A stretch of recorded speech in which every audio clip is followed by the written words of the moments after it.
Welcome to Puyallup Public Library's podcast, Shush with Debi, where we interview and connect with people of the library, city, Puyallup businesses, and the community. I am Debi. I work here at the library as outreach technician, where I mostly do outreach, but I really do a little bit of everything. I'm super excited to welcome our fabulous guest, Karen Chapman. Welcome, Karen. Well, thank you, Debbie. I'm glad to be here. It's great to have you. I'm excited to hear about your stories. First of all, tell our listeners who you are and a little about yourself.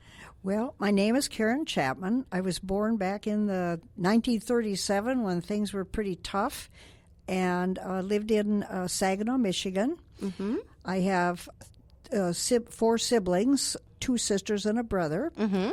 And while I was really young, I started school at 4 years old in kindergarten, and went through the first grade and at a big city school. Uh-huh. It was called South Intermediate School, and it was a school, we had what we called intermediate schools there, were kindergarten through 9. Oh. So it was you could stay there till you get out of junior high. Yeah, wow.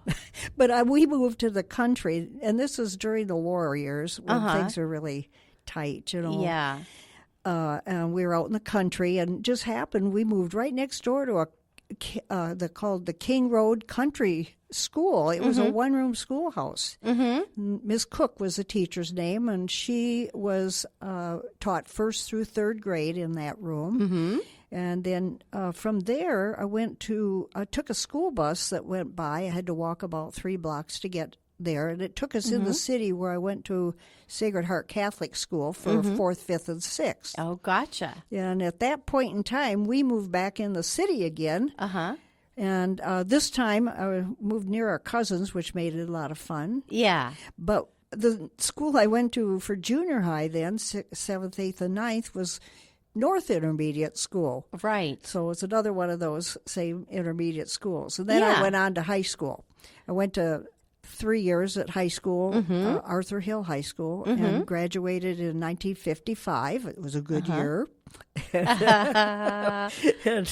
And then I went on to college. I went to Central Michigan College and graduated with a Bachelor of Science in Education. Fantastic. In 1960, January of 1960. Oh my gosh, that's fantastic. And that was also a very good year. Right. I'll tell you why I was later. out of school. Yeah, right for you. Oh, I love it. So you are a retired teacher. I am. And we met here at the library, and you have so many wonderful stories. So let's keep going with a little about you. Tell us about your connection to Puyallup and the Puyallup Library. When I got married on August 12th, 1961, my husband got his draft notice 9 days before our wedding. Wow. And I was teaching in Michigan. Uh-huh. And at that time, the last 3 or 4 years, I was in Berlin and found out that the Berlin Wall was started on that same day we got married. Wow. It just really struck me. That is, incredible. Yeah. And so I finished my year, and he was out here at Fort Lewis by that time, and came back, flew back, and then we drove our car in a boat loaded with all of our stuff, our belongings, to come to Puyallup, and got... So he was going to be stationed at Fort Lewis. He was. And you decided to live in Puyallup. Well, at that time, we didn't know how long we'd be here. We just, right. Most people think they're going to come out and go back home afterwards. Right, you know? Yeah. But we did come out, and we drove all those miles and found a place to live right down in the northwest part of Puyallup. And I started teaching here at that point in time. Yes. So it just happened. 2 days when we got back, he signed in at the base again. He was back again at Fort Lewis. And they sent him to Yakima. So I was here. He was at Yakima all this first summer I was here. Wow. I came in June 12th or something like that. Yeah. And we went to Yakima. So I ended up picking berries at the I think fields. anybody in this area that's been here long enough has picked berries. I did for a couple days when I was a teenager. Oh. But I was going to ask you, where did you teach mainly over your career, or did you always teach a certain level, or? When I came, I was hired as a school librarian. Oh, gotcha. And my first two schools in 1962 was Fir Grove was I was half days at these schools, Fir Grove and Woodland. And that's an and elementary. that was a school librarian. Uh-huh. Then the next Fruitland was built. Gotcha. And then they put me at Woodland for the next 3 years. I continued at Woodland and went to Fruitland and opened up the library at Fruitland. I was on the first faculty at Woodland. Oh, how wonderful. Yeah. Then I went back. I took a year off to go back to school and get my fifth year and such. And so then I really was interested in kindergarten. I love that age of children. Me too. Yeah, they're so much fun. Oh, and I just happened to get hired by a principal I had before at Woodland School. He had moved to Karshner. The kindergarten teacher retired, and I ended up at Karshner. Wonderful. And did a lot of kindergarten. Gotcha. Then I went back into library again at Karshner and Meeker. Oh, fantastic. Yeah, I had a feeling you probably were at several different schools over your career. And at that time, Meeker had burned. And down at the library here, the old library, which I was going to tell you a little about. Yeah. Anyway, when we had the fire, they arranged that we came down. I was a librarian. I came down here and worked in the back. They had an activity room there. Yeah. And the kids would come and I'd give the lesson and we could check out books. Yeah. One wonderful thing about the library, too, is there were a lot of children from Meeker that were just outside the city limits and they didn't have a card for the library. Oh. But the library did open up, give them the cards. They didn't have to pay for it. It was really a wonderful experience for me, and it was good for the kids. It really introduced them to a real library. Oh, that's so wonderful. Yeah. I see our history goes way back. Oh, yeah. I love it. Can I tell you about the beginning? When I got here, when I was alone that summer, I did use the library, and it was the old library that was just new. Yeah, that's 1962. amazing. It hadn't been open long. Marilyn Fankhauser, a dear friend of mine that's passed now, was the acting librarian there until they got a librarian that was... the director to be there. Okay, gotcha. So that's was amazing. Nice. I never got the pleasure of seeing the old library. My husband Paul had gone to that library before, but I hadn't before I started working here. But I've learned a lot about it, and even the one before that, the Carnegie, and of course that I didn't know about. Yeah, I knew about it, but I didn't get to see that it. one. Yeah. And then, of course, way back, more than 100 years ago, Eliza Jane Meeker was what we call the first librarian here in Puyallup because she loaned out her personal books and magazines to people out there in the park where their house was. Right. And so I liked sharing that about Eliza Jane Meeker because we hear a lot about Ezra, but it's wonderful to hear a little bit about her, too, because she was prominent in people's lives as far as sharing books and materials, which is what it's all about. Yeah. So let's nice. I didn't know all that either. let's go on to your first question of the questions that you chose. Okay. Can you tell me about the important people in your life? Well, my parents, of course, are very important to me, and both of them were longevity. My dad didn't die till 93, and my mother 101. Wow. And I was 80 at the time, and I felt like I needed my mother. I was in my second childhood, Exactly. So, and they were both in Michigan, and I did go back 2 or 3 times a year and spent time with them. So that was good. Wonderful. Yeah. And the person that another one that stands out is Bob Parsons. He was a new teacher from Central Michigan University, been teaching a year or two, and worked at a swimming pool. And I loved swimming, and I go swimming. Too. And he met me, and he says, "Karen, would you mind babysitting for us?" And I said, "No, that's fine." Yeah. So one day he came to get me to babysit, and I was a senior, going into senior school, high school. And he said, what are you going to do when you get out of school? And I said, Yeah. oh, I don't know. My mother's got me in shorthand, which I hate. I have typing. That's okay. All those office classes just weren't for me. Yeah. And he says, I think you should go into teaching. You'd make a wonderful teacher. Oh. I said, you really? Oh, I hadn't even thought about it. There was not one person in my family, either side. We had tons of cousins that ever went to college. Yeah. So I did. I went to finish school, went to Central Michigan University, and I graduated in January of '60. Yeah. And became a teacher. And a school librarian is I'm art major. Biology and school library were my minors. So I ended up teaching high school art at one point, but then things changed. And when I came out here, it was perfect. I love a library and I love kindergarten. And you love teaching. I do. You have a curious mind. Librarians and teachers are the same type of people. They're always wanting to learn and curious about everything. And also a love of people and being with people and that's sharing. For sure. Yeah, and teaching. Yeah. So that is it's just fabulous. And what a gift that was that he gave to you by suggesting it, and how it opened up an idea for you that changed your life in such a great way and benefited so many people over all the years. Think of all the kids and people's lives that you touched. Well, what's your earliest memory? You know what? I was thinking about that. My earliest memory is when I was at the first house where I went to the kindergarten and such. Yeah. Okay, probably at an age, I don't know, 3, 4, somewhere in there. My mother always read to us, and I was the oldest. My sister Sue is 2.5 years behind me.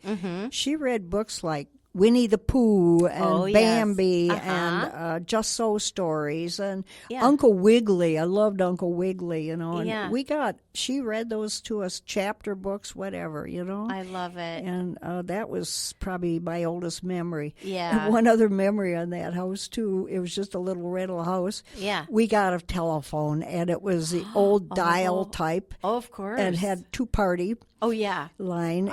We had that, too, when I was growing up for a very for a short time. Yep. That was bizarre. I even remember my number yet. It was 22196. Wow, that's amazing. I still remember my number, GR43760. Yeah. But the GR got dropped. I don't know when it's that was number in the now. 70s. Yeah, it was all, Anyway. We didn't even have those prefixes yet at that point. So. And GR stood for Greenfield, if anyone out there is interested. Okay, so here we go with growing up. Did you ever get into trouble? What was the worst thing you did? I don't know if it's trouble. I mean, it was something I wasn't. I was kind of surprised. We'd moved in the city back then by cousins, and both my cousin and I were the two oldest. We were just about 6 or 7 years apart, but we had younger sisters and brothers, and we always went to the swimming pool.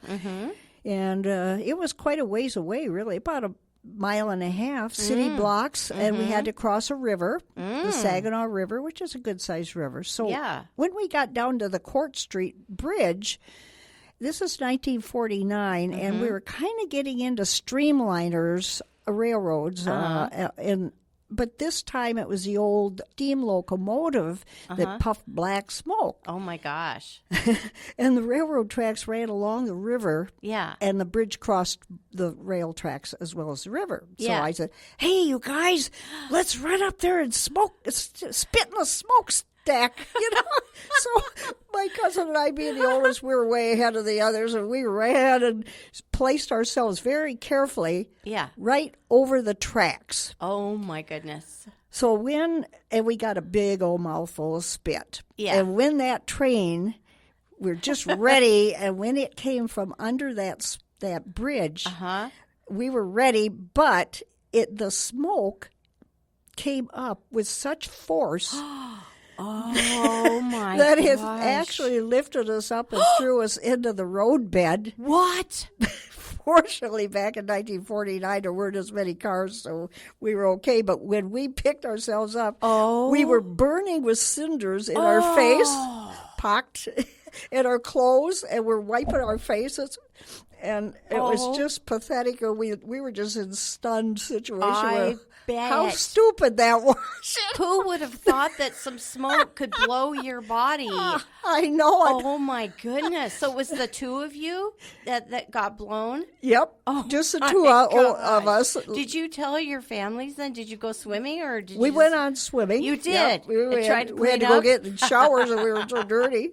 But I don't think we ever told our parents. So what it's pretty story. stupid. But you guys, boy, what a memory to share with your cousin. And that was your idea to go spit in the smokestack. Yep. My cousin Ray and I were just ready to go. I wonder if there was anybody out there who saw that. I don't know, like adults or something. It's I can just picture the story, but it's a shocker. Gosh. It is. It's shocking. I'm so glad you're still here to tell the story. Yeah. Might have blown us to kingdom come or something. Well, let's move on to, was there a teacher who had a particularly strong influence in your life, and tell us about them. Okay. When I was in college, it was the beginning of my senior year. No, it was the second semester of my senior year, and I was in the library program there. I was going to be, that was my minor, and Catherine O'Connell was one of the library teachers where you took cataloging and such. So anyway, I knew her because I'd been in her classes, and I got sick.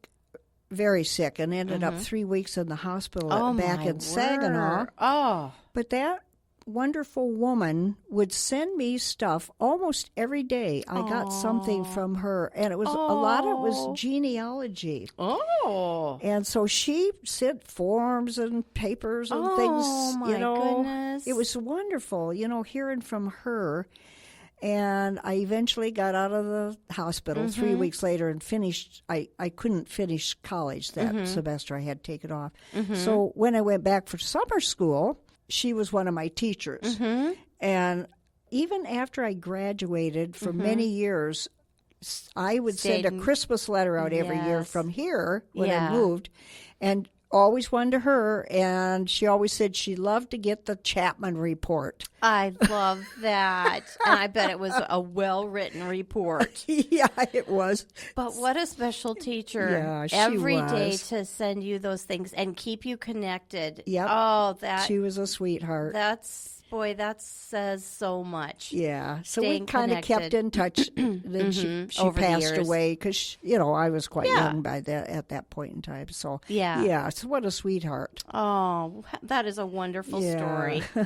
Okay, if you could interview anyone from your life, not a celebrity, who would it be and why? Okay. Yeah. Well, that's a person that's from Puyallup. Oh, goody. Yep.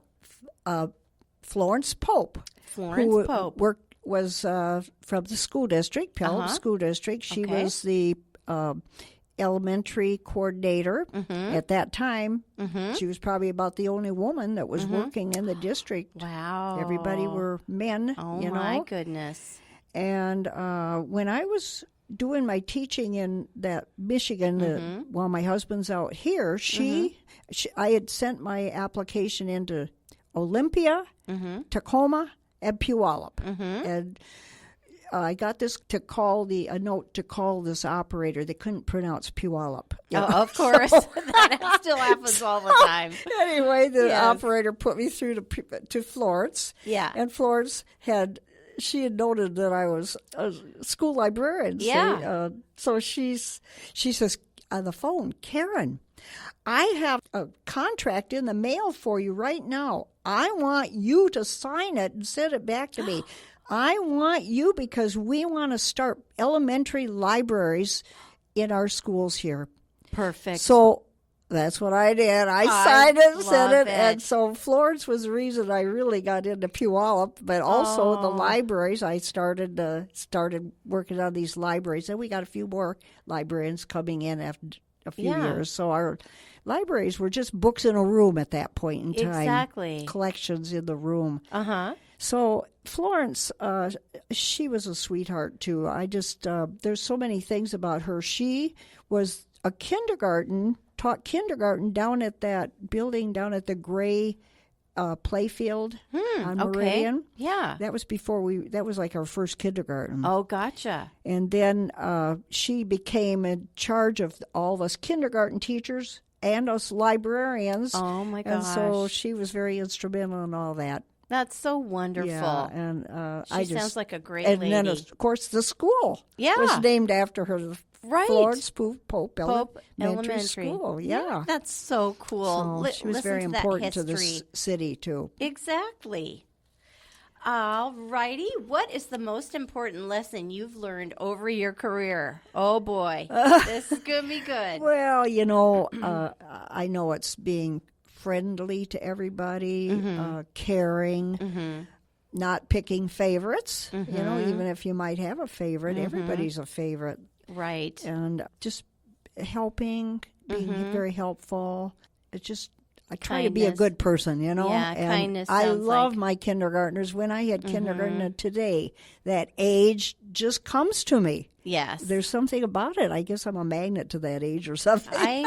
I can relate to that. Yeah. I think it's a lot of the joy. Yeah. The joy that they have in that they're ready to learn. They're learning. They don't even know they're learning probably in some ways, but all that joy. Yeah. Yeah. What would you, if you could talk about a few things you've done since your retirement, what would those things be? Okay, well, I've done a lot of travel. Wonderful. I traveled even before I retired. My first trip to Europe was in 1967 when very few people were traveling yet. I backpacked and took a Eurail pass and went with a couple of gals, friends of mine. Yeah. And we bummed around Europe for 2 months. Oh, I mean, that was fun. Oh, no kidding. And then I didn't get back until in the 80s. My husband was with me, and I had different people go. And all the way through to this year, I'm still traveling. That's wonderful. I'm 87 and still traveling. So. You're an inspiration to me. That's all. I've been on all the continents except Antarctica. Oh, my goodness. I don't think I'll probably make it there. It's so far away. Do you want to? I would like to. Well. It's just getting so hard. The airplanes are getting it's so hard to travel.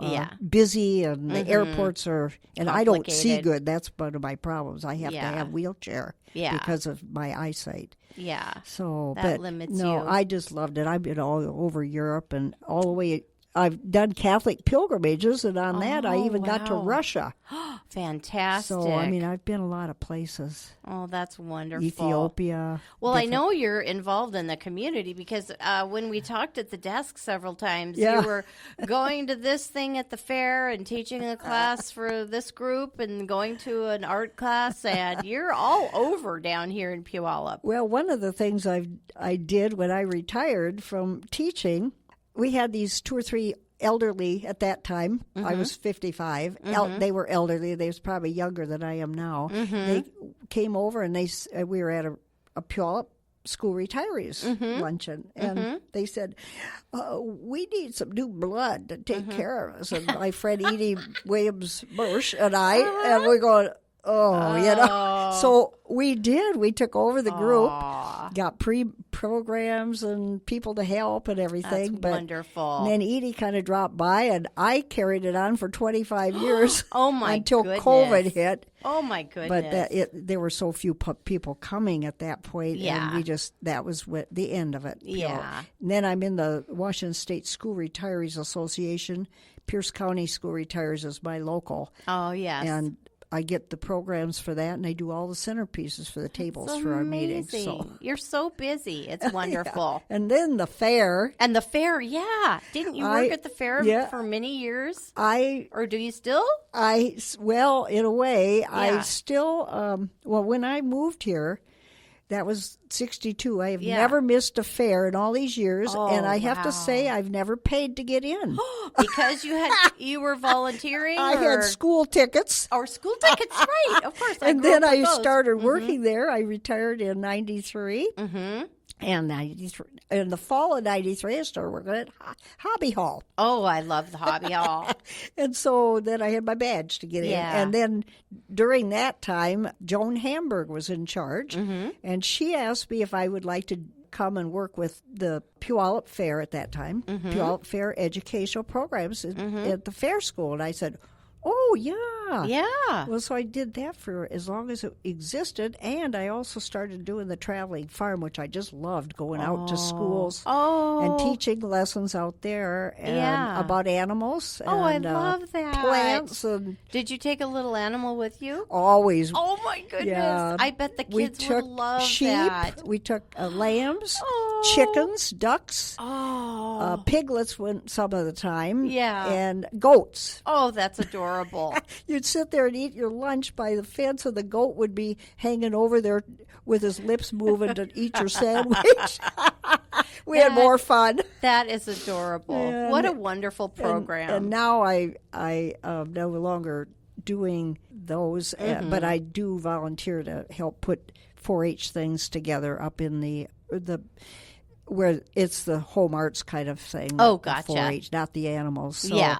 And then now I'm flagging out there or getting traffic in when the fair gets really busy. Oh, the my cars come up to goodness. my street, and I flag them in, and we park them in. Oh, that's great because you're right close. You live right fairly close to close, it. Yeah. just up the hill a block and a half. So Wow. that's what I have left of the fair, swinging my Yeah. stick with the stuff and yelling, parking. It's fun. That's great. Here's a fun question for you. Okay. If you had to eat one meal for the rest of your life, what would it be? You know, I love beans. I would eat beans. I can eat any kind of bean. I can have them in any way you want to fix them. Yes. And they are a legume. They are full of vitamins and minerals and fiber and everything you need. Yes. So I do think that the beans would be the one that was just really sustain you for your whole life. I love hearing this. Yeah. And I've never met anybody who said beans before. I love your reasoning, and I know that you would say, yes, I eat them raw, I eat them in soup, I eat them whatever. But I feel that way about peanuts. And then you and I started talking about nuts and how we both love to eat nuts every day. We do, and I had a handful of walnuts with my cereal today. Oh, that's so good. Well, Karen, I'd like to ask you if you had one book you would like to recommend, what would it be and why?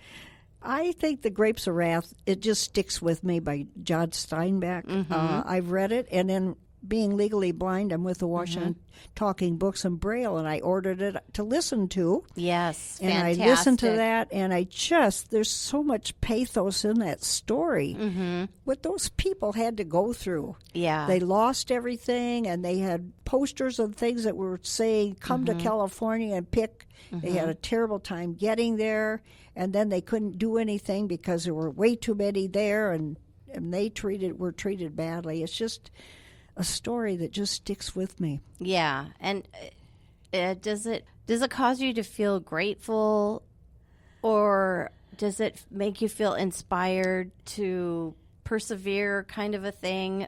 What feeling does it do? I guess I feel like we have so many problems kind of like that yet. You know, it's never been true. It's never gone away. It's just a little different picture. Yeah. And we have to just keep working and helping people. Right. Instead of doing like they had trouble with, everybody got out there and then nobody helped them. Right. They were downtrodden instead. Yeah. So. Well, if you're interested in reading that book, come on down to the library. At any desk, we'll help you find it, and you can read it as well. I know I'm sure that's considered a classic. It is, yeah. And, that's... I have one more thing. Okay, and what other question or what other thing would you like to talk about, Karen, that's not on the question list? Okay. You know, this goes back to when I was little, growing up. We'd moved into the country. It was during the war years. And my sister and I were the only two that, it was my sister, me, then my sister 2.5 years later. Then my brother, who was about 2 years later. Then my little sister was born out there. So this only affected my sister and I. During those years, we had chickens. And My dad would get his paycheck on Fridays, and we always went to the little community store in Bridgeport. It was a village. And also the feed store every other week or so. And when we got to the feed store, when we'd buy the chicken feed, it was in printed sacks with little flowers on it and different stuff. Well, my sister and I, every other time we go, we'd get to pick out the sack because my mother would make things for us to wear out of the sack that the chicken feed was in. I've heard of this. I have actually heard of this, those chicken feed sacks and the fabric being made into clothes for especially kids. It was such a thrill to pick out that chicken feed sack. And one more thing, the store that they'd go shopping in, we all sat in the car. Nobody worried about anything like that then. We sat in the car. My mom and dad went in to shop. Just a small village store. But they always brought out one of the Disney comic books or Looney Tunes or Walter Lantz. Oh, my Woodpecker and such. gosh. We always look to see what'd you bring? Only one, exciting. And that's how I really learned to read. That is so awesome, and I love hearing that about comic books because, some people might think, "Oh, my child isn't reading." I don't know what they would like, but if they are reading comic books, they are reading, and the reading is reading. Yeah, and comic books are, so many people. Billions over the years have loved reading comic books. We have a great selection here at the library of comics for kids, teens, and adults. And those collections here at Puyallup Public Library are well used, and we are constantly growing them too. So I'm so glad you mentioned that about the comic books. Well, and they should have known I was going to be a librarian back then. Yes. Second, third grade. They just didn't recognize it. We had the old orange crates that had two sections in them, and you turn them on end. Yeah. You put them side by side. You got bookshelves. Oh yeah. Okay. Perfect. So those comic books. Yeah. I made sure they got in the right spot because we had like Walt Disney, 1943, January, February, March. And you were doing that as a kid? Yeah. Looney Tunes, January. That's each hilarious. year, each month, and You when were a we pulled librarian. those out to look at them, I shelved them again. You had your own. So I was a librarian way back when I was third grade or so. That's adorable. That is so adorable. Oh gosh, I just had to tell you. I love that. My comic book collection and Your how I comic kept book. it in order. And how you had your own system. Yeah, we had a good childhood. We didn't have a lot of money, but we had a good childhood. Oh yeah, it sounds wonderful. Yeah. Well, Karen, this is going to be the end of our interview, and I can't thank you enough. I hope that everyone out there will listen to your episode here, and just wonderful to meet you and hear all these stories from your living here in Puyallup and all the wonderful things that you did and that you continue to do, your support of teaching and schools and our library. It's just amazing. I can't thank you enough for coming in. I've really enjoyed this, and thank you so much. Well, it's just been a pleasure being here and doing this, and I do love Puyallup. I started here, then we moved out towards Summit View, Midland area, then Gig Harbor, and then my husband passed away out there in 2004, and I moved back here. So I've made the whole circle. You've made a full circle. Even with All Saints Church, Oh, go right on around, come back, and I'm back at All Saints Church again, too. I love it. And I've been here 20 years now. Oh, yeah. So, fantastic. Yeah, again. Yes. Well, we're here. so thankful to have you here, Well, and thank you. Hope to keep seeing you here at the library for many, many years. Thank you, and Okay. I hope to be around for many, many You years. will. Okay. Thanks, you. Karen. Okay. Bye-bye. Bye-bye.